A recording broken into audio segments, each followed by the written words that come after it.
ഈ രാഹുൽ മാധവ് ഒരു pan Indian star ആണെന്ന് നമുക്ക് വേണമെങ്കിൽ പറയാല്ലേ, കാരണം തെലുങ്ക്, തമിഴ്, നിങ്ങളായിട്ട് ഓരോ ഇതിപ്പോ ഇവൻ പറഞ്ഞ പോലെ റോൾ ചെയ്യാൻ വേണ്ടിയിട്ടുള്ള കോണ്ടന്റ് ഇട്ട് കൊടുക്കുക ഞാൻ അപ്പൊ അവിടെ എവിടെയൊക്കെ ഒന്നിട്ട് ഒരു പടം ചെയ്തിട്ടുണ്ടെന്നല്ലാണ്ട് അത് എന്നോ എപ്പോഴോ ഒരു കാലത്ത് ഒരു പടം ചെയ്തു. അതെ, അതായിരുന്നു നമ്മൾ ഫിൽമോഗ്രഫി നോക്കുമ്പോ എല്ലാ ലാംഗ്വേജസിലും അഭിനയിച്ചിട്ടുണ്ടോ എന്നുള്ളത് നോക്കുന്നു. തമിഴിലുണ്ട്, തെലുങ്കിലുണ്ട്, കന്നഡ ഇല്ലേ, കന്നഡയുണ്ട്, മലയാളം ഉണ്ട്, ഹിന്ദിയും കൂടെ വന്നു കഴിഞ്ഞാൽ ആയില്ലേ. അല്ലേ, പക്ഷെ അതിൽ റെക്കഗ്നൈസ് നമ്മൾ വെറുതെ എല്ലാ ലാംഗ്വേജും ചെയ്തു എന്നല്ല, അവിടെ 4 പേര് കാണുന്ന പടത്തിലായിരിക്കണം. മനസ്സിലായോ? ഓടിയിരിക്കണം ആ പടം. സിനിമ അതാ, പടം നല്ല പടമാണോ മോശ പടമാണോ എന്നല്ല, ഓടിയ പടം ഓടാത്ത പടം, ഈ 2 പടമേ ഉള്ളൂ. നല്ല പടം ചീത്ത പടമില്ല.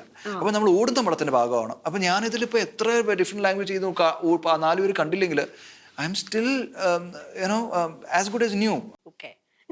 എങ്ങനെ പറഞ്ഞു ഒപ്പിച്ച് വെറുതെ അല്ല, വെറുതെ എനിക്ക് എന്റെ പകുതി ട്രോളൊന്നും ഇല്ലാണ്ട് എങ്ങനെയെങ്കിലും വരട്ടെ എന്ന് പറയുമ്പോ കഷ്ടപ്പെട്ടിട്ടുണ്ട്.